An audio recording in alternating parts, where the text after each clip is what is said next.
आउनुहोस् हामी सबैजना हामी रुथको पुस्तकलाई हामी खोल्नेछौँ। हामीले अघि नै रुथको पुस्तक हामीले अध्ययन गरिसकेका छौँ। Ruth A model of love in action, है त। रुथ चाहिँ प्रेमको एउटा नमुना हो र ऊ प्रेमको नमुना मात्रै होइन, तर प्रेम चाहिँ उसले चाहिँ आफ्नो व्यक्तिगत जीवनबाट चाहिँ उसले चाहिँ प्रस्तुत गरेको छ। आज हामी रुथको प्रेमको भक्ति र दृढताको बारेमा सिक्नेछौँ, है त। डिभोसन र डिटर्मिनेसन भन्ने यो दुईटा शब्दलाई हामी विशेष ध्यान दिनेछौँ। यो पुस्तक एलिमेलेक, तिनका श्रीमती नोआमी र दुई छोराहरू बेथलेहमबाट चाहिँ मोआब देशमा गएको छ। बेथलेहम चाहिँ रोटीको घर भनेर चिनिन्छ, तर त्यो रोटीको घरबाट चाहिँ तिनीहरू चाहिँ मोआब भन्ने देशमा गएको छ। तिनीहरूका छोराहरूले मोआबी स्त्रीहरू विवाह गरेका छन्, रुथ र ओर्पा। तर 10 वर्षको अवधिमा एलिमेलेक र तिनका दुई छोराहरूको मृत्यु भएको छ। बाहिर पर्खिरहेको छ मान्छे। जब नोआमीले परमप्रभुले आफ्ना मानिसहरूलाई हेरचाह गरेर भोजन दिनुभएको छ भनी सुने, तब नोआमी आफ्नो देश फर्कने तयारी गर्न लागेको कुराहरू हामी यहाँनिर भेटाउँछौँ। नोआमीले आफ्ना दुई बुहारीहरूलाई आफ्ना जातिहरूका फर्किजानका निम्ति बिन्ती गरेको छ। तीमध्ये ओर्पा चाहिँ आफ्नो जाति कहाँ फर्किगएको छ, तर रुथ भने नोआमीसँगै टाँसी रहे। र आउनुहोस् हामी अब यो रुथको डेडिकेसनको बारेमा चाहिँ हामी विशेष पाठ गर्नेछौँ। रुथको समर्पणबाट हामी के कुरो सिक्न सक्छौँ? रुथले आफैलाई नोआमीको हातमा सुम्पिएको छ। हामीले अघि नै 6 पददेखि लिएर हामीले 22 पदसम्म हामीले पढिसकेका छौँ। जब नोआमीको आफ्नो श्रीमानको मृत्यु भयो र आफ्नो दुवैजनाका छोराहरूको मृत्यु भयो र परमेश्वरले चाहिँ आफ्नो जातिलाई सम्झनु भएको छ र तिनीहरूलाई रोटी दिँदै हुनुहुन्छ भन्ने कुरो नोआमीले सुने, तब यो मोआब देशबाट चाहिँ आफ्नो देश फर्केर जानका निम्ति उसले तयारी गरेको छ। र तयारी गर्ने क्रममा चाहिँ उनको बुहारीहरूले पनि तयारी गरेको छ। तर नोआमीले चाहिँ आफ्ना बुहारीहरूलाई चाहिँ लान मानेको छैन, किनभने तिनीहरू चाहिँ जवानै थियो र तिनीहरूको भविष्य अझै सुन्दर छ भन्ने कुरो चाहिँ नोआमीले सोचेको कारणले गर्दाखेरि चाहिँ नोआमीले चाहिँ ती दुवैजना बुहारीलाई चाहिँ आफ्नो जातिहरूमा फर्केर जानका निम्ति, आफ्नो मानिसहरूमा फर्केर जानका निम्ति र आफ्नो पुरानै देवी देवतामा फर्केर जानका निम्ति उसले बिन्ती गरेको छ। र तिनीहरू डाको छोडी छोडी पनि रोएको घटनालाई हामी यहाँनिर पढ्न सक्छौँ। रुथलाई चाहिँ आफ्नो घर र जातिहरूको बिचमा जान स्वतन्त्र थियो। रुथलाई कुनै जबरजस्ती थिएन नोआमीलाई पछ्याउनका निम्ति, तर तिनले आफैले नोआमीसँग जानका निम्ति छनौट गरेको छ। ऊ कुनै पनि मूल्यमा अब चाहिँ उनी आफ्नो जातिहरूको बिचमा, आफ्नो मानिसहरूको बिचमा, आफ्नो माइती र आफ्नो पुरानो देवी देवता कहाँ फर्केर जाने चाहिँ उसले चाहिँ अब चाहिँ नजानी नै भएको छ। तर ओर्पा भन्ने अर्को बुहारीले चाहिँ छोडेर चाहिँ ऊ चाहिँ आफ्नै बाटो, आफ्नो जातिहरूको बिचमा, आफ्नो मानिसहरूको बिचमा ऊ फर्केर गएको छ। रुथले आफ्नो व्यक्तिगत फाइदाको लागि चाहिँ नोआमीलाई पछ्याएको थिएन। रुथसँग विवाह गरिदिनका निम्ति नोआमीको अरू कुनै छोराहरू पनि थिएन।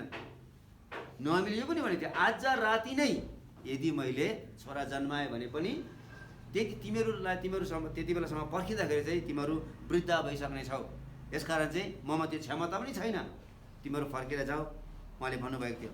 रुथको सोचाइ अनुसार रुथले के सोचेको थियो भन्दाखेरि चाहिँ यदि म इजरायलमा फर्केर गएँ भने पनि म मेरो आफ्नो आमासँग, सासू आमासँग चाहिँ मेरो आफ्नो जीवन चाहिँ म यत्तिकै बिताउने छु भने चाहिँ उसले त्यसरी सोचेर त्यसरी विचार गरेर चाहिँ तपाईँको परमेश्वर मेरो परमेश्वर, तपाईँका मानिसहरू मेरा मानिसहरू, तपाईँ जहाँ मर्नुहुन्छ म त्यहीँ मर्नेछु, तपाईँ जहाँ गाडिनुहुन्छ म त्यहीँ गाडिनेछु भनेर चाहिँ रुथले एउटा अठोट लिएको कारणले गर्दा चाहिँ रुथ चाहिँ नोआमीसँग फर्केर गएको छ। तिनले आफ्नो देशका सबै देवताहरूलाई छोडछाड गरेर चाहिँ तिनी चाहिँ नोआमीसँग पवित्र परमेश्वरलाई अँगालेर चाहिँ अथवा नोआमीको परमेश्वरलाई विश्वास गरेर चाहिँ उहाँलाई नै जीवनभरि पछ्याउँछु भनेर त्यो दृष्टिकोणले चाहिँ रुथ चाहिँ बेथलेहममा फर्किएको छ। यसका जुन किसिमको एउटा डिभोसन छ, हेर्नुहोस्, जुन किसिमको एउटा समर्पण थियो रुथमा। त्यो किसिमको समर्पण चाहिँ यी दिनहरूमा हाम्रो विश्वासीहरूको बिचमा, क्रिस्चियन जगतमा त्यो किसिमको समर्पण छ कि छैन त? त्यो चाहिँ सबभन्दा महत्त्वपूर्ण कुरा हो। जस्तो सुकै परिस्थितिमा पनि उसलाई एकदमै धेरै ठुलो चुनौती थियो, किनभने नजानेको जातिहरूको बिचमा ऊ जाँदैछ, कहिले नसुनेको परमेश्वरको बिचमा ऊ जाँदैछ, कहिले नदेखेको देशमा ऊ जाँदैछ, र ऊ आफ्नो देशलाई छोड्नको निम्ति तयारी भएको छ, आफ्नो जातिलाई छोड्नको निम्ति तयारी भएको छ, ऊ आफ्नो आमा बाबुलाई छोड्नको निम्ति तयारी भएको छ, र आफ्नो देवी देवतालाई छोड्न तयारी भएको छ। त्यति ठुलो यहाँनिर समर्पण चाहिँ हामी रुथको जीवनमा हामी भेटाउँछौँ। र यी दिनहरू यो 21औं शताब्दीमा भएका क्रिस्चियन समुदायमा यो किसिमको समर्पण चाहिँ भेटाउन धेरै नै गाह्रो हुन्छ। तिनलाई आफ्नो घर र जातिहरूको बिचबाट जान स्वतन्त्र थियो। हेर्नुहोस् है त, एकदमै स्वतन्त्र थियो। फर्का भनेर घरिघरि उसलाई भनिरहेको थियो, तर ऊ चाहिँ मानेको थिएन। लुका 9 अध्यायको 62 पदमा यसरी लेखेको छ, यीशुले यसरी भन्नुभयो। थुप्रै चेलाहरू चाहिँ यीशुको पछि लाग्न खोजिरहेको थियो, तर प्रभु यीशुले एकदम स्पष्ट रूपले भन्नुभयो, आफ्नो हात हलोमा लगाएर पछिल्लोतिर हेर्ने उही पनि परमेश्वरको राज्यमा योग्य हुँदैन। कुनै पनि मानिसले आफ्नो हात चाहिँ हलोमा हालिसकेपछि पछाडि फर्किनु हुँदैन है। र यही कुरालाई चाहिँ थपेर चाहिँ अर्को परमेश्वरको दासले यसरी भन्नुभएको छ, एउटा हातले हलो समात्ने, अर्को हातले चाहिँ बरु आँसु पुज्दै हिँड्ने, तर पछाडि चाहिँ नफर्किनु है भनेको छ। यसकारण चाहिँ हामीमा जुन किसिमले हामीले समर्पण गरेको छौँ त्यो समर्पणमा चाहिँ के हुनु पर्यो त, हामीमा चाहिँ त्यसमा चाहिँ डगमगाउनु भएन भन्नु खोजेको। हिब्रू 10को 28-38 पदमा यसरी लेखेछ, तर मेरो धार्मिक जन चाहिँ विश्वासबाट जिउनेछ अथवा बाँच्नेछ, र यदि ऊ पछि हट्छ भने त म उसँग खुसी हुने छैन। है, परमेश्वरले एकदमै स्पष्ट रूपले भन्नुभएको छ, यदि कुनै पनि मानिसले यीशु ख्रीष्टलाई विश्वास गरेर त्यो मानिस पछाडि हट्छ भनेदेखि चाहिँ त्यो मानिससँग चाहिँ परमेश्वर खुसी हुनुहुने छैन। रुथले सधैँ रहिरहने छनौट गरेको छ। उसले यस्तो किसिमको कुरालाई छानेको छ कि त्यो चाहिँ एकदम अनन्तदेखि अनन्तसम्म रहिरहने कुरालाई उसले छानेको छ। उसलाई थाहा थिएन म के छान्दैछु भन्ने कुराहरू, तर उसले जे कुरो छानेको छ उसले एकदमै उत्तम कुरो छानेको छ। किनभने उसको जीवन यति साह्रो यथार्थ हुन आयो, यति सुन्दर हुन आयो। उसले जुन किसिमले तपाईँको परमेश्वर मेरो परमेश्वर, तपाईँको जातिहरू मेरो जातिहरू भनेर जब ऊ त्यहाँबाट चाहिँ आफ्नो सासु आमालाई छोड्न चाहेन र आफ्नो सबै देवताहरूलाई छोडेर चाहिँ ऊ जान खोजेको छ, उसको भविष्य कस्तो छ भन्ने कुरो रुथले कहिले पनि सोचेको थिएन। तर परमेश्वरले उसको भविष्यलाई यति सुन्दर बनाइदिनु भयो र आजसम्म पनि त्यो रुथको बारेमा हामी अध्ययन गर्न पाउँछौँ। प्रभु यीशु ख्रीष्टको जन्म चाहिँ त्यही रुथको कोखबाट जन्मेका छोराहरूबाट नै यीशु ख्रीष्टको पनि जन्म भयो। सारा मानव जातिलाई मुक्ति दिने मुक्तिदाता चाहिँ प्रभु यीशु ख्रीष्ट चाहिँ यो रुथको कोखबाट जन्मेका सन्तानबाट चाहिँ जन्मेको। यसकारण यो कुरा चाहिँ थाहा थिएन उसले, जुन किसिमको उसले समर्पण गरेको थियो त्यति बेला समर्पण गर्दा उसलाई थाहा थिएन यी सबै कुराहरू हुन्छ भन्ने कुराहरू, तर परमेश्वरले ती सबै कुराहरू चाहिँ यति साह्रो सुन्दर बनाइदिनु भयो। र यसकारण चाहिँ रुथले चाहिँ सधैँ रहिरहने कुरालाई, अनन्तदेखि अनन्तसम्म रहिरहने कुरालाई चाहिँ उसले छानेको थियो, र त्यसको परिणाम रूप के हुन आयो त, एकदमै यथार्थ हुन, एकदम वास्तविक हुन आएको छ। आज हामीले प्रभु यीशु ख्रीष्टलाई कस्तो दृष्टिकोणले पछ्याइरहेका छौँ? How do we follow Christ? हामी कसरी चाहिँ यीशु ख्रीष्टलाई पछ्याइरहेका छौँ? राम्रोसँग विचार गर्नु, हामीले यीशु ख्रीष्टलाई कसरी पछ्याइरहेका छौँ? हामी चाहिँ नियम मात्रै पालन गर्ने मान्छेहरू भएका छौँ कि हामी चाहिँ दशवंश चढाउने, भेटी चढाउने, चर्च आउने मान्छेहरू मात्रै भइरहेका छौँ कि हामी चाहिँ दिलो ज्यानले जस्तो सुकै होस्, जे सुकै होस्, कोरोना लाग्दै गर्छ, जाउँ प्रभुको आराधना गरौँ, चर्च गयो त कोरोना लाग्छ भने सुति पो राखेको छ कि हामी कसरी यीशुलाई पछि? त्यो चाहिँ एकदमै सबभन्दा महत्त्वपूर्ण प्रश्न यहाँ रुथको जीवनबाट हामीले सिक्नुपर्ने कुरा थियो। के कुरोले आज हामीलाई अल्झाइरहेको छ? किन हामी पुरा हृदयले, सारा समझले हामीले प्रभु यीशु ख्रीष्टलाई पछ्याउन सकेको छैन? रुथ जस्तो किन हामी आँटिलो भएको छैन? रुथ एउटा मोआबी हो।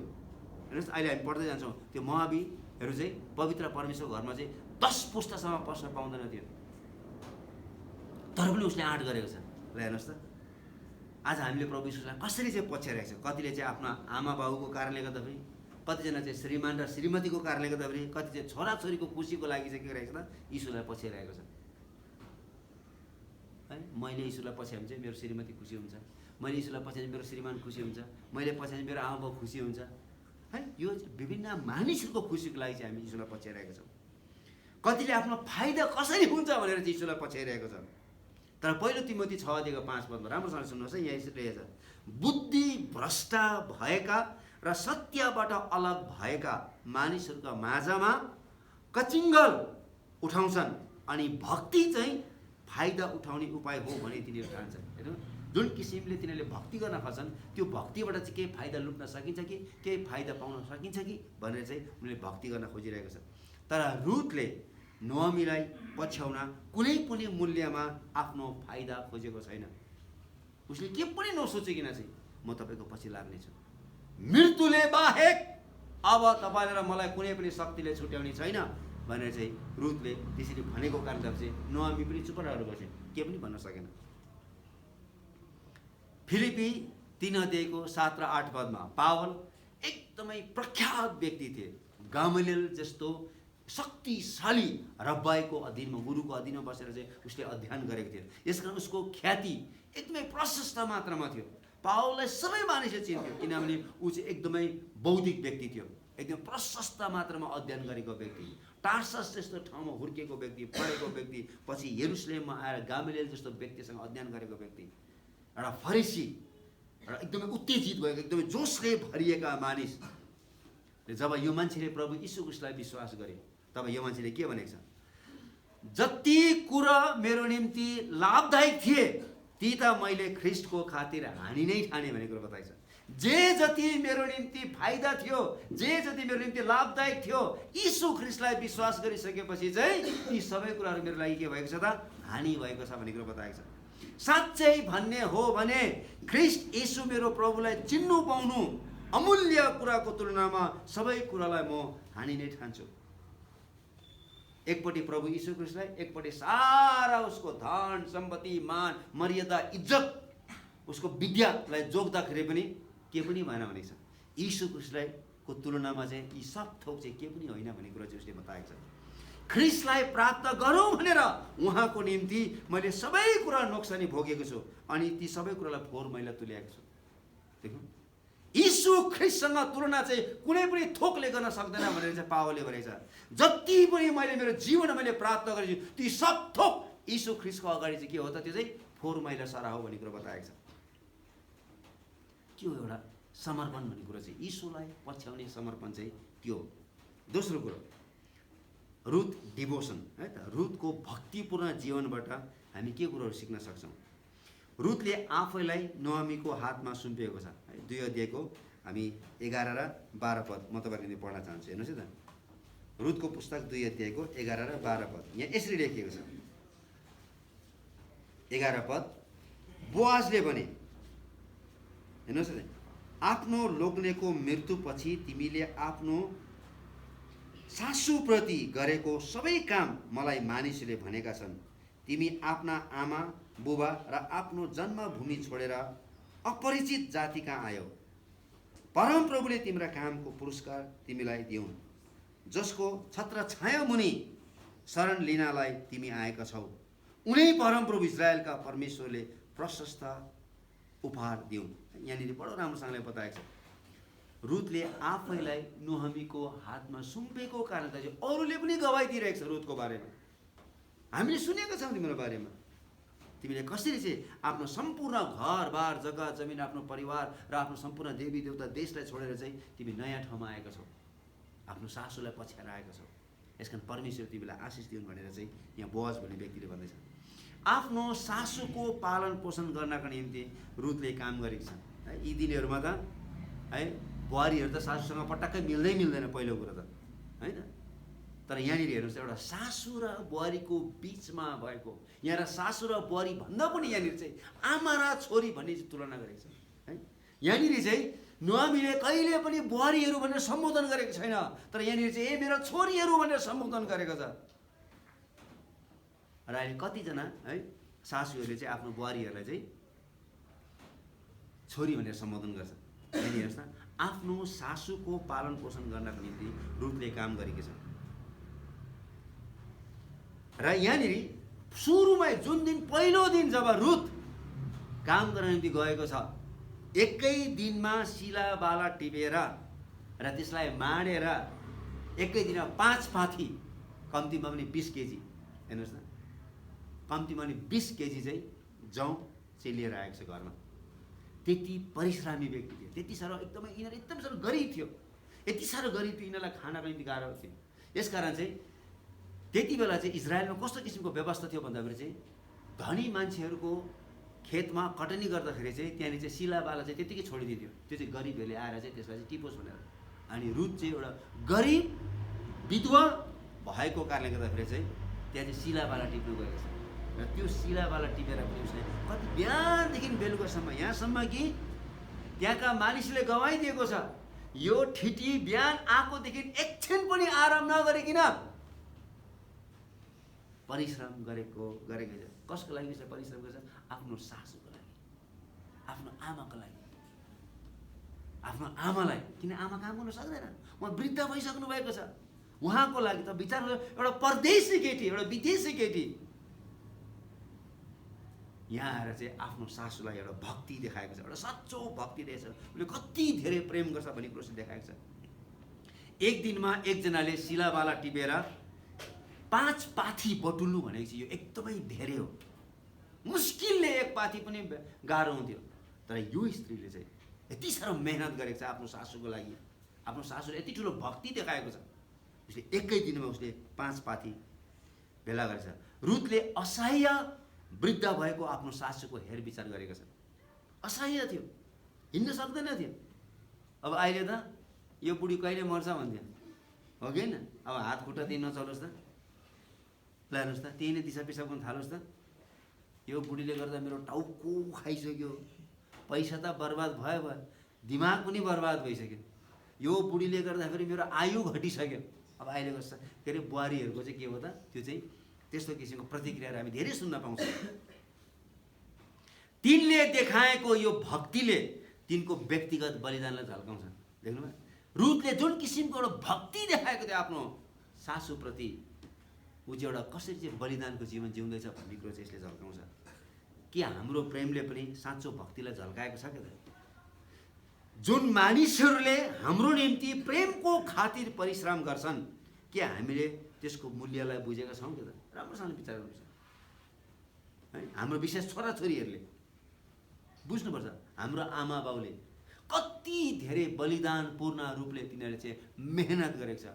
मर्ला कि बाँच्ला कि भनेर तिनीहरूको दिन रात हेरचाह गर्दा तिनीहरूलाई हुर्काएको छ, बढाएको छ है। त्यसपछि के हुन्छ त? छोराछोरी आफ्नै बाटोमा, हो कि न? छोराछोरी टक्क होटेलमा खाना खान्छ है, अनि त्यसपछि फेसबुकमा राखिहाल्छ आजको सानो ब्रेकफास्ट भनेर। बिचरा बाउहरू चाहिँ, आमाहरू चाहिँ कति बिजोगमा छ, कति बिजोगमा छ। हल्का ब्रेकफास्ट भनेर टन्न खाएको छ अनि हल्का ब्रेकफास्ट भनेको। त विचार गर्नुहोस् न, जुन मानिसहरूले हाम्रो रेखदेख गरेको छ, जुन मानिसले दिनरात परिश्रम गरेको छ, के त्यो मानिसहरूप्रति हामीले है तिनीहरूले गरेको त्यो परिश्रमप्रति हामीले त्यो मूल्य बुझेको छौँ के त? पहिलो तिमोथी 5:8 यसले छ, यदि कसैले आफन्तहरूको र विशेष गरी आफ्नै परिवारको पालन पोषण गर्दैन भने त त्यसले विश्वासलाई इन्कार गर्दछ र विश्वास नगर्नेहरू भन्दा पनि खराब हुन्छ। देख्नुभयो कति राम्रो कुरो।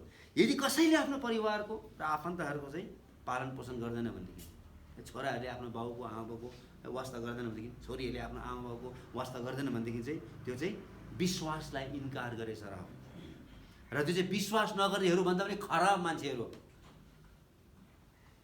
कमसेकम एकचोटि होटेलमा खाँदाखेरि चाहिँ यसो सम्झिनु पऱ्यो, मेरो बाउले र मेरो आमाले यसरी खानु पाएको छ कि छैन भन्ने कुरा। त्यो चाहिँ एकदम सम्झिनुपर्छ। मलाई पनि होटेलमा जानु मन लाग्छ। म जति नै भोगाए तापनि म सकेसम्म म नखाइकन आउँछु। म कहिले पनि म चाहिँ अरू कसैले खुवाइहाल्यो छिटै कुरा हो, म आफ्नो व्यक्तिगत पैसा चाहिँ त्यसरी चाहिँ खर्च गर्दिनँ। त्यति पैसाले यहाँनिर त मेरो कतिजना नानीहरूलाई पुग्छ। त्यो चाहिँ मैले एउटा चाहिँ अडन लिएको छु। म म चाहिँ सकेसम्म कुनै पनि मूल्य म लास्ट स्टेजमा लडिहालेँ भने चाहिँ छुट्टै कुरा हो। तर म त्यो बाहिर गएर चाहिँ एक्लै चाहिँ त्यसरी म खाँदिनँ। बडो राम्रो कुरा लेखेको छ यहाँनिर है त। इफिसी 4:28 पदमा के लेख्छ? चोरले अब नचोरोस्, बरु उसले परिश्रम गरोस्, उसले आफ्नै हातले इमान्दारी साथ परिश्रम गरोस् र खाँचोमा परेकालाई दियोस् भनेको छ। आफ्नो हातले मेहनत गर्नुपर्छ भनेको छ, परिश्रम गर्नुपर्छ भन्ने कुरा बताएको छ र खाँचोमा परेकालाई दिनुपर्छ भन्ने कुरा बताएको छ। आज हामीले दीन दुखीहरूलाई हैन सहायता गर्नको निम्ति हामीले कति धेरै हामीले अग्रसर भएका छौँ त। यहाँनिर हेर्नुहोस् न, रुथले एउटा एकदमै असह्य वृद्धको निम्ति उसले आफ्नै छोरी भएर उसको हरेक किसिमको पालन पोषण गरिरहेको छ, हरेक किसिमको पालन पोषण गरिरहेको छ। याकुब 1:17 लेखेको छ, राम्रोसँग सुन्नुहोस्, यो पद चाहिँ सबैले सुन्नुपर्छ। परमेश्वर र पिताको अगाडि शुद्ध र पवित्र धर्म के हो त? अनाथ र विधवाहरूलाई तिनीहरूको कष्टमा हेरचाह गर्नु र आफूलाई संसारबाट निष्कलङ्क राख्नु। सबभन्दा ठुलो धर्म भनेको नि यही हो भन्ने कुरो चाहिँ याकुबले बताएको छ। विधवाहरूलाई र आमा बाउ नभएका मानिसहरूलाई चाहिँ वास्ता गर्नुपर्छ भन्ने कुरा, अर्को चाहिँ आफूलाई यो संसारबाट चाहिँ निष्कलङ्क राख्नुपर्छ भन्ने कुरा हो। मत्ती 5:33 हामी पढ्दै गयौँ भनेदेखि चाहिँ प्रभु यीशु ख्रीष्टले अन्तिम दिनमा 7 वर्षको त्यो महासङ्कष्टको अन्तिममा उहाँले आएर यसरी भन्नुहुनेछ, आओ मेरो पिताको धन्यको दाहिनेपट्टि गएर उहाँले भन्नुहुन्छ, संसारको उत्पत्तिदेखि तिमीहरूको निम्ति तयार गरिएको राज्यलाई अधिकार गर।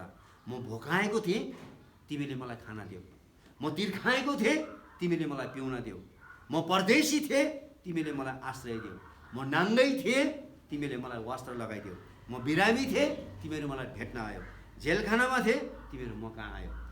कति कुरा बताए, हेर्नु कति राम्रोसँगले बताएको छ ती यस्ता व्यक्तिहरू। तर ती मान्छेले सोधेको छ, हामीले कहिले चाहिँ तपाईँलाई भोकाएको, तिर्खाएको, नाङ्गो, जेलखानामा देख्यौँ भन्दाखेरि चाहिँ प्रभु यीशु ख्रीष्टले भन्नुभयो, जे जति तिमीले ती मेरा सानोभन्दा पनि सानो मानिसलाई गर्यौ त्यो चाहिँ तिमीले मेरो निम्ति नै गर्यौ भन्ने कुरा बताएको छ।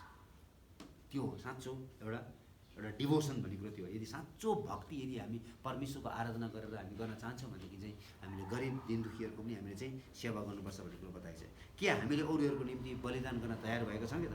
मर्नुपर्छ भन्नु खोजेको होइन, तर अरूहरूको निम्ति चाहिँ हामीले चाहिँ सेवा गर्न सक्नुपर्छ भन्ने कुरो बताएको छ। यसकारण प्रभु यीशुले एकदम स्पष्ट रूपले भन्यो मत्तीको सुसमाचार 16:24-26 तब यीशुले आफ्नो चेलाहरूलाई भन्नुभयो, कोही मेरो पछि आउने इच्छा गर्दछन् भने उसले आफूलाई इन्कार गरोस् र आफ्नो क्रुस उठाएर मेरो पछि लागोस्। किनकि जसले आफ्नो प्राण बचाउन चाहन्छन् उसले त्यो गुमाउनेछ, तर जसले आफ्नो प्राण मेरो निम्ति गुमाउँछ त्यसले त्यो पाउनेछ। सारा जगत हात पारेर आफ्नो प्राण गुमायो भने मानिसलाई के लाभ हुन्छ? यदि प्रभु यीशु ख्रीष्टको लागि हामी पछ्याउन चाहन्छौँ, प्रभु यीशुको साँचो हामी चेला हुन चाहन्छौँ भने चाहिँ प्रभु यीशुले एकदम स्पष्ट रूपले भन्नुभयो, तिमीलाई कुनै पनि कुराले चाहिँ रोक्नु हुँदैन भन्नु खोजेको छ। आफूले इन्कार गर्न सक्नुपर्छ भन्ने कुरो बताएको छ हरेक कुराहरूको निम्ति है त। रुथले आफ्नो प्रेमकोले है प्रेमद्वारा चाहिँ साँचो भक्ति कस्तो हुन्छ भन्ने कुरो चाहिँ आफ्नो सासूको स्याहार सुसार गरेर चाहिँ उसले चाहिँ साँचो भक्ति चाहिँ उसले देखाएको छ। तेस्रो कुरा रुथ डिटर्मिनेसन। हेर्नुहोस् है त, रुथको दृढता 1:18 अघि पनि हामीले पढिसकेका छौँ, म फेरि पढ्न चाहन्छु। मृत्युले बाहेक तपाईँ र मलाई कसैले पनि नछुट्याओस् भनिसकेपछि चाहिँ यहाँनिर चाहिँ नोआमीले के भनेको छ 18 रुथले आफूसँग जाने दृढ सङ्कल्प गरेकी देखेर नोआमीले अरू केही भनेन। उसले जुन किसिमको एउटा दृढता देखाएको छ, जुन किसिमको एउटा डिटर्मिनेसन देखाएको छ उहाँसँग जानको निम्ति, त्यसपछि नोआमीले के पनि भनेको छैन। रुथले नोआमीको लागि काम गर्न दृढ सङ्कल्प गरेकी छिन्। हेर्नुहोस् है त, रुथले आफ्नो सासूको निम्ति काम गर्नको निम्ति चाहिँ एउटा एकदमै डिटर्मिनेसन लिएको छ। 2:2 रुथले नोआमीलाई भनिन्, के म खेतमा गएर जसले म प्रति निगाह गर्ला त्यसको पछि शिलाबाला खोज्न जाउँ भनेको छ। आमालाई सोधेको छ, म बाहिर गएर काम गरौँ? म कति दिनसम्म भित्र बस्नु? म कति दिनसम्म भित्र कुचिएर बस्नु? हामीसँग खानेकुराहरू केही पनि छैन, कति दिनसम्म अरूले ल्याएको कुराहरू हामी खानु? के म मेहनत गरेर जाउँ भन्ने चाहिँ उसले आफ्नो सासू आमालाई सोधेको छ। किनभने त्यति बेलाको संसार कस्तो थियो राम्रोसँग सुन्नुहोस् है त। प्राचीन संसारमा एक्लो मैला भएर जिउनु धेरै गाह्रो थियो। प्राचीन संसारमा चाहिँ एक्लो मैला भएर जिउनु धेरै नै गाह्रो थियो। अहिले पनि गाह्रो छ, अहिले पनि एकदमै धेरै गाह्रो छ। रुथ जुन अवस्थामा थियो, पुरुषहरूले यस्तो एक्लो स्त्रीहरूलाई फाइदा लुट्ने गर्थ्यो, किनभने ऊ चाहिँ पराया देशको र त्यो देशमा चाहिँ विधवा भएर आएको छ र जुनै केटा मान्छे पनि झम्टिन सक्थ्यो, किनभने रुथ एकदम राम्री थियो। त्यही भएर एक्लो स्त्रीहरू घर बाहिर काम गर्न जाँदैन थिए। स्त्रीहरू चाहिँ त्यही कारण जब लाजरसको मृत्यु भयो, मरियम र मार्था यति धेरै रोएको छ, तिनीहरूको त्यो रुवाईलाई देखेर प्रभु यीशु ख्रीष्ट पनि सहन सक्नु भएन र यीशु ख्रीष्ट आफै पनि रुनु भयो। किनभने त्यति बेला चाहिँ छोरी मान्छेहरू चाहिँ घर बाहिर निस्किँदैन थियो। छोरी मान्छेहरूलाई एकदमै खतरा थियो, एकदमै जोखिम थियो। र यहाँनिर चाहिँ रुथले भनेछ, हामी कति दिनसम्म घरभित्र बस्ने, के म काम गर्न जाउँ? छोरी मान्छेहरू कोही पनि बाहिर जाँदैन थियो। तर यहाँनिर चाहिँ रुथ बाहिर गएको छ काम गर्नको निम्ति। रुथले बोअजसँग विवाह गरेर आफ्नो सासूको हेरचाह गर्ने दृढ सङ्कल्प गरेको छ। 3 अध्यायको 5 पद हेर्नुहोस् है त। यहाँनिर बडो राम्रोसँगले बताए। तपाईँले 3 अध्यायको 1 पददेखि लिएर 5 पदसम्म पढ्नुभयो भने त्यहाँनिर चाहिँ सासू आमाले चाहिँ आफ्नो छोरी, आफ्नो बुहारी चाहिँ त्यत्तिकै बसेको उसले चाहेको छैन। उसको पनि घरबार भएको उसले देख्न खोजेको छ र उसको पनि विवाह गरिदिन खोजिरहेको छ। कति राम्रो सासूको र कति ठुलो चाहना छ। ल हेर्नुहोस् न, अब अहिलेको सासूहरू त दिन रात त्यो नमरुन्जेलसम्म त्यो बुहारीलाई पेलेर राख्छ। किन बिहा गर्नु पऱ्यो? जति तिमीले संसारमा देख्नु पनि देखिसक्यो। अब त्योभन्दा बढी कति देख्छौ? झन् टाउको दुख्छ विवाह गरेर बिहा नगरे, उसको घरबार बसालेको देख्नु चाहँदैन। तर यहाँनिर कति सुन्दर एउटा सासू र बुहारीको बिचमा भएको एउटा घनिष्ठ सम्बन्धलाई है तपाईँले पछि याद गर्नुहोस् है सासूहरू है। यहाँ मैले देखिसकेको छु कस्तो सासूहरू हुन्छ भन्ने कुराहरू है त। यहाँ बडो राम्रो कुरा बताएको यहाँनिर होइन। यसकारण चाहिँ यहाँनिर चाहिँ तपाईँ जे भन्नुहुन्छ म त्यही गर्नेछु उसले नभनेको छैन है। यो च्याठेको छैन बुहारी। अब अहिलेको बुहारीहरू धेरै च्याठिन्छ है त। भित्र चाहेर पनि बाहिर चाहिँ च्याठिन्छ।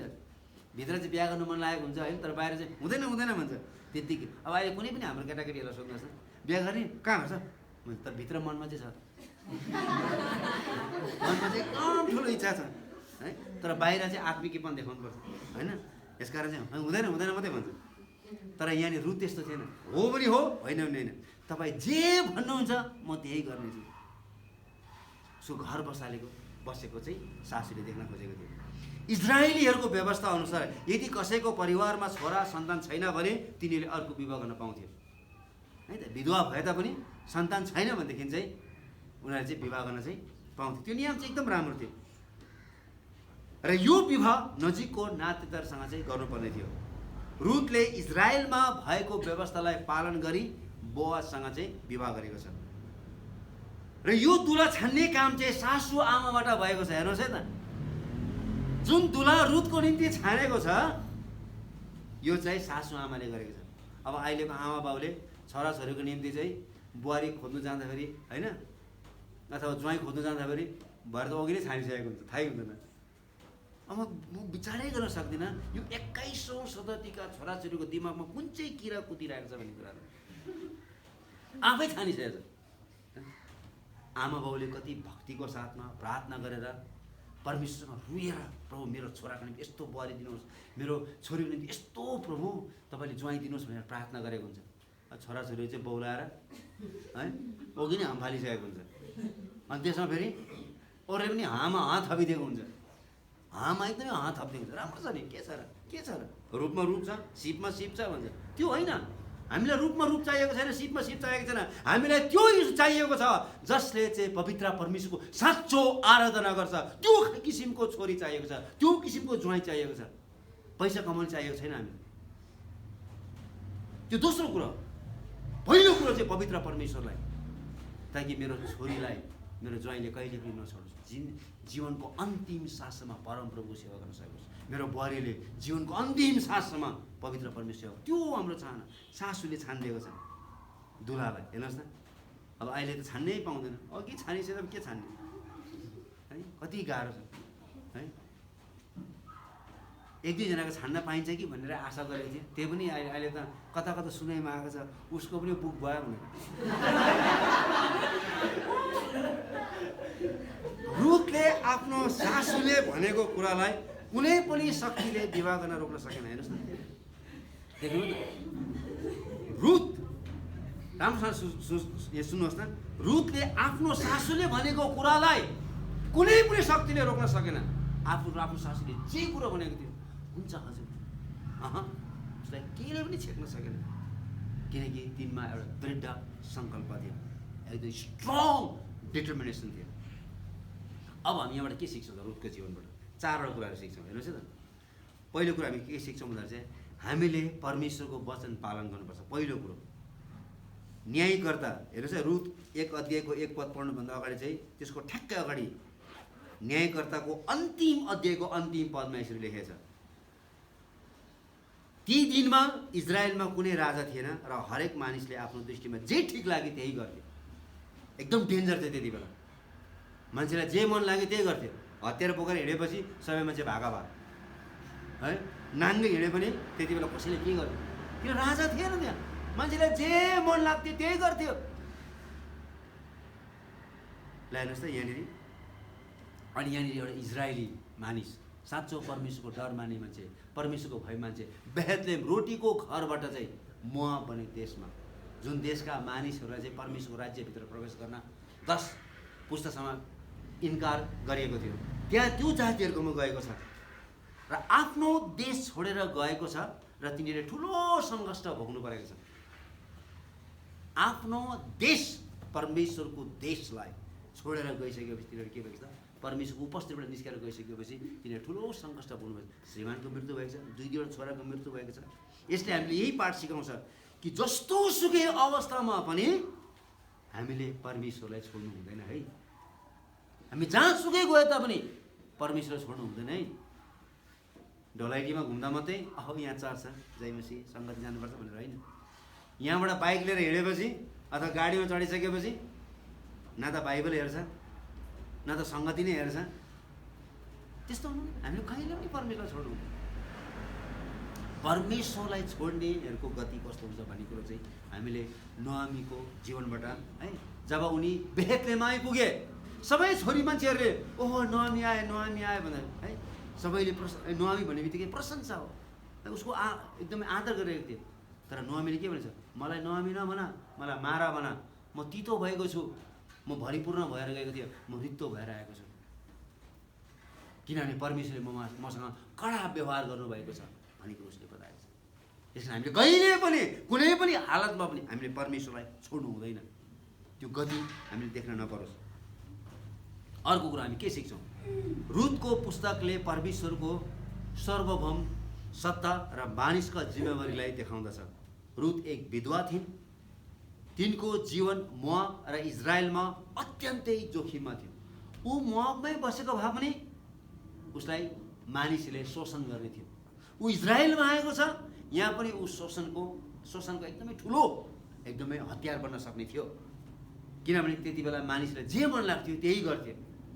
र यो त के छ, यो त बाहिरबाट आएको स्त्री छ, जबरजस्ती गाउँका केटाहरूले जबरजस्ती तानेर लिएर जान सक्थ्यो, किनभने यस्तो किसिमको घटना थुप्रोचोटि घटेको छ न्यायकर्ताको पुस्तकमा।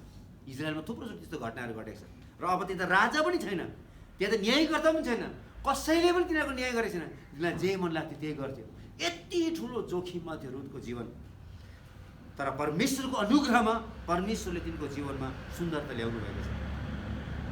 किनभने रुथले यसरी भनेको थियो, तपाईँ जहाँ जानुहुन्छ म त्यहीँ जानेछु, तपाईँ जहाँ बस्नुहुन्छ म त्यहीँ बस्नेछु, तपाईँका मानिसहरू मेरा मानिसहरू हुनेछन्, तपाईँका परमेश्वर मेरा परमेश्वर हुनेछन्, तपाईँ जहाँ मर्नुहुन्छ जहाँ गाडिनुहुन्छ म त्यहीँ मर्नेछु, म त्यहीँ गाडिनेछु, मृत्युले बाहेक तपाईँलाई र मलाई कुनै पनि कुराले चाहिँ नछुट्याओस् भनेर चाहिँ रुथले भनेको थियो। त्यही भएर चाहिँ यहाँनिर चाहिँ उसले पवित्र परमेश्वरलाई पछ्याउने अठोट गरेको कारणले, जसले जो कसैले पनि यदि परमेश्वरलाई पछ्याउने अठोट गर्छ, परमेश्वरको सुन्दर योजना त्यो मान्छेको जीवनमा भेटाउँछौँ। रुथको जीवनमा परमेश्वरको सुन्दर योजना हामी भेटाउँछौँ। मत्तीको सुसमाचार 1 अध्यायमा त्यति बेला रब्बीहरूको पालामा छोरी मान्छेलाई घरबाट निस्किन दिँदैन थियो, आफ्नै श्रीमतीसँग पनि यसरी सँगै उभिएर बस्दैन थियो। आफ्नै श्रीमतीसँग पनि घरको आँगनमा पनि यसरी बस्दैन थियो रब्बीहरूको पालामा, यीशु ख्रीष्टको पालामा। तर त्यहाँनिर मत्तीले चाहिँ यति राम्रोसँगले लेखेको छ, सुरुमै 1 अध्यायमै लेखिदिएको छ यीशु ख्रीष्ट चाहिँ फल्ना फल्ना फल्ना फल्ना स्त्रीको कोखबाट जन्मेको भन्ने कुरो बताएको छ। तामर स्त्रीको नाम लेखेको छ है, त्यहाँनिर राहाब स्त्रीको नाम लेखेको छ, रुतको स्त्रीको नाम लेखेको छ, बेतसेबाको स्त्रीको नाम लेखेको छ। यो चारैवटा स्त्रीहरू चाहिँ पुरानो करारमा हेऱ्यो चाहिँ यिनीहरूको नैतिक जीवन राम्रो थिएन, तर यिनीहरूको नाम कहाँ आएको छ? यीशु ख्रीष्टको वंशलीमा आएको छ। यो हो यो छोरी मान्छेबाट चाहिँ यो छोरा जन्मेर चाहिँ यो छोराबाट चाहिँ प्रभु यीशु ख्रीष्ट जन्मिनु भएको भनेको देखाएको छ। रब्बीहरूलाई देखाउनु खोजेको छ कि पवित्र परमेश्वरको सुन्दर योजना पुरा गर्नको निम्ति चाहिँ परमेश्वरले चाहिँ यस्ता स्त्रीहरूलाई पनि प्रयोग गर्नुभएको छ है। किनभने उहाँ चाहिँ है, उहाँ चाहिँ सोभरेन गड हुनुहुन्छ, उहाँ चाहिँ एकदमै सर्वभौम सत्ता परमेश्वर हुनुहुन्छ भन्ने कुरो चाहिँ बताएको छ यहाँनिर। यसकारण चाहिँ यहाँ चाहिँ मानिसले चाहिँ आफ्नो जिम्मेवारी चाहिँ देखाउनुपर्छ, म परमेश्वरलाई पछ्याउँछु भन्ने कुरो। बाँकी काम चाहिँ परमेश्वरले गर्नुहुन्छ। हाम्रो हृदय वा चाहना चाहिँ त्यो हुनुपर्छ, बाँकी काम चाहिँ परमेश्वरले गर्नुहुन्छ। इन्टेन्सिटी चाहिँ देखाउनु पऱ्यो प्रभुलाई पछ्याउनको निम्ति। तेस्रो कुरा हामी के सिक्छौँ भन्दाखेरि रुतको पुस्तकले गरिब र दुखीहरूलाई चाहिँ सहायता गर्न भनी सिकाएको छ। रुत एक मोआबी थिए र व्यवस्था 23 अध्यायको 2 र 3 पद अनुसार चाहिँ 10 पुस्तासम्म परमेश्वरको भवनभित्र पस्न बन्देज लगाएको थियो यो मोआबीहरूलाई। तिनी एक विदेशी थिए, तिनी एक विधवा थिए र उनी बाँझी पनि थिए र ऊ गरिब थिए। हेर्नुहोस् न, थुप्रै थियो उसको, सबै कुरा उसको चाहिँ कुनै पनि कुरा चाहिँ राम्रो थिएन रुतको जीवनमा। तिनी एक स्त्री थिइन् र तिनको कुनै पनि गणना हुँदैन थियो। इजरायलमा छोरी मान्छेको गन्ती नै हुँदैन थियो। ल कतिजना यहाँ आएको छ भने बित्तिकै केटा मान्छेको मात्रै गन्ती हुन्थ्यो, केटी मान्छेको गन्ती नै हुँदैन थियो। 5000ले कति 5000 पुरुषहरूले रोटी खायो भने छोरी मान्छेको त गन्ती नै भएको छैन। 4000 पुरुषहरूले रोटी खायो भनेको छ प्रभु छोरी मान्छेको गन्ती नै भएको छैन। 6 लाख मान्छेहरू निस्क्यो भनेको छ, छोरी मान्छेको गन्ती नै भएको छैन। छोरी मान्छेको गन्ती हुँदैन थियो। अनि यहाँनिर चाहिँ रुतको गन्ती नै छैन। तिनलाई एक सम्पत्तिको रूपमा मात्र हेरिन्थ्यो। त्यति बेला चाहिँ छोरी मान्छेलाई चाहिँ एउटा सम्पत्तिको रूपमा, तिम्रो घरमा के सम्पत्ति छ भन्दाखेरि चाहिँ मेरो घरमा एउटा रेडियो छ, एउटा छोरी मान्छे छ, एउटा दास छ, छोरी मान्छे त्यसरी चाहिँ गणिन्थ्यो छोरी मान्छेलाई। तिनलाई सजिलैसँगले चाहिँ पुरुषहरूले शोषण गर्न सक्थ्यो। तर बोअजले तिनीमाथि एकदमै ठुलो दया देखाएको छ। हेर्नुहोस् 2 को 8 र 9 पदमा पढ्न चाहन्छु। त्यहाँनिर पनि राम्रो मान्छेहरू थियो, म तपाईँको निम्ति पढ्न चाहन्छु। हेर्नुहोस् 8 पद 2 अध्यायको। तब बोअजले रुतलाई भने, हे मेरो छोरी सुन त, अरू खेतमा गएर सिलाबाला नखोज, टाढा पनि नजाऊ, तर मेरो ठिटीहरूसँग यतै खोज। मानिसहरूले फसल काटेका ठाउँमा हेर र सिलाबाला बटुल्नेहरूका पछि पछि लाग। तिनीहरूलाई नछुनु भनी मैले यी मानिसहरूलाई आज्ञा दिएको छु। तिमीलाई तिर्खा लाग्यो भने गएर मानिसहरूले भरिराखेको गाग्राहरूबाट पानी खाऊ भन्ने कुरो बताएको छ। हेर्नुहोस् कति राम्रोसँगले कति ठुलो दया देखाएको छ। बोअजले उसँग काम गरे मानिसलाई भनेछ, खबरदार तिमीले कुनै पनि मूल्यमा यो छोरीले नछुनु। त्यति बेला छोरीको कुनै पनि हक लाग्दैन थियो, कुनै पनि छोरा मान्छेले समातेर लिएर जान सक्थे। ऊ एउटा विधवा हो, ऊ एक मोआबी हो, ऊ त उनीहरूको देशमा शरण लिनको निम्ति आएको छ। ऊ त एउटा शरणार्थी हो, उसलाई जबरजस्ती त्यहाँका मानिसले उठाएर लान सक्थ्यो। तर यहाँनिर चाहिँ बोअज भन्ने मान्छेले दया देखाएको छ। कति राम्रो कुरा लेखेको छ यहाँनिर। यस कारण हामीले चाहिँ गरिबहरूलाई, दुखीहरूलाई हामीले चाहिँ दया देखाउनुपर्छ, माया गर्नुपर्छ, वास्ता गर्नुपर्छ, तिनीहरूलाई हेला गर्नु हुँदैन भन्ने कुरो चाहिँ बताएको छ। कहिले पनि हामीले चाहिँ गरिब दुखीहरूलाई चाहिँ हेला गर्नु हुँदैन भन्ने कुरा चाहिँ बताएको छ रुतको पुस्तकले। अन्तिम कुरो हामी के सिक्छौँ रुतको पुस्तकबाट? एक सच्चा उद्धारकर्ताको बारेमा सिकाएको छ। रुत एक विदेशी विधवा गरिब भएकोले तिनी शोषणको कारण बन्न सक्थिन्। तर बोअज एउटा धनी मानिस, बोअज एकदमै धनी मानिस थियो, इज्जतदार मानिस थियो, नाम कमाएका मानिस थियो। ऊ आउने बित्तिकै सबैजनाले ढोक्थ्यो उसलाई। ऊ यति साह्रो इज्जतदार मानिस थियो, ऊ यति साह्रो धर्मी मानिस थियो, ऊ यति साह्रो धनी मानिस थियो। उसले चाहिँ यस्तो एक विदेशी एक विधवालाई, एउटा गरिबलाई उसले विवाह गरेको छ, उसले उद्धार गरेको छ। किनभने त्यति बेला चलनमा के थियो भन्दाखेरि उद्धार गर्नुपर्ने थियो। जुत्ता खोलेर चाहिँ अर्कोलाई दिनुपर्ने थियो, जुत्ता खोलेर। अनि यहाँनिर चाहिँ बोआजलाई चाहिँ त्यो काम गरेछ, उद्धार गर्ने काम गरेछ। र परमेश्वरले सबै जातिलाई प्रेम गर्नुहुन्छ र स्त्री पुरुष दुवैलाई परमेश्वरले आफ्नै स्वरूपमा सृजना गर्नुभएको छ। यस कारण को छोरा मान्छे को छोरी मान्छे परमेश्वरले कहिले पनि पक्षपात गर्नुहुन्न, कहिले पनि पक्षपात गर्नुहुन्न है। छोरालाई मात्रै सम्पत्ति दिएन, हामीले छोरी मान्छेलाई पनि सम्पत्ति दिनुपर्छ। छोरालाई जति दियो छोरीलाई पनि त्यति नै दिनुपर्छ। यो अर्काको घरमा जाने भनेर चाहिँ पहिलाको जमाना जस्तो हामीले गर्नु भएन। पहिलाको जमानामा के थियो, छोरा मान्छेलाई मात्रै दुध भात दिन्थ्यो, माछा भात छोरा मान्छेलाई लुग्नु, छोरी मान्छेलाई दाल भात मात्रै दिन्थ्यो। छोरी मान्छेलाई सरकारी स्कुल पठाउँथ्यो, छोरा मान्छेलाई बोर्डिङ स्कुल पठाउँथ्यो। अहिले पनि छ त्यो कतिवटा कुराहरू, हिजो गलत भइरहेको छ यो चाहिँ। यसकारण चाहिँ रुथको पुस्तकबाट चाहिँ एक सच्चा उद्धारकर्ताको बारेमा सिकाएको छ। यहाँनिर चाहिँ बोआ चाहिँ एउटा उद्धारकर्ता भएर चाहिँ त्यस्तो डरलाग्दो गरिबी अवस्थाबाट चाहिँ रुथलाई छुटकारा दिएको छ। र यसले के सिकाउँछ भन्दा चाहिँ प्रभु यीशु ख्रीष्ट चाहिँ हाम्रो उद्धारकर्ता हुनुहुन्छ।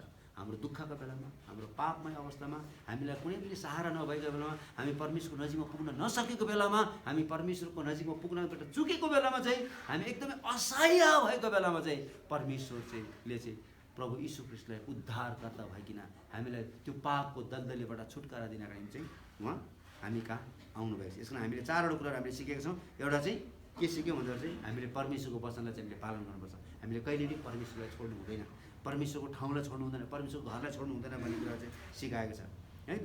र अर्को कुरो चाहिँ परमेश्वर चाहिँ सर्वशक्तिमान परमप्रभु पवित्र परमेश्वरमा उच्चमा हुनुहुन्छ र उहाँले चाहिँ सबै मान्छेलाई वास्ता गर्नुहुन्छ, फिक्री गर्नुहुन्छ। उहाँले चाहिँ मानिसको निम्ति एउटा योजना बनाउनु भएको छ। यसको मानिसको जिम्मेवारी चाहिँ उहाँलाई पछ्याउने हो। तेस्रो कुरो चाहिँ हामीले के सिक्यौँ भन्दाखेरि चाहिँ हामीले गरिबहरूलाई, दिन दुखीहरूलाई चाहिँ सहायता गर्नुपर्छ र तिनीहरूलाई कहिले पनि हामीले हेला गर्नु हुँदैन, हामीले कहिले पनि तिनीहरूलाई थिचोमिचोमा गर्नु हुँदैन भन्ने कुरा। चौथो कुरो चाहिँ रुथको पुस्तकले एक सच्चा उद्धारकर्ताको बारेमा हामीले सिकाएको छ। आउनुहोस् हामी सबैजना हामी प्रार्थना गर्नेछौँ र हामी यहाँबाट बिदा गर्छौँ। आउनुहोस् हामी एकछिन हामी आफैलाई प्रभुको हातमा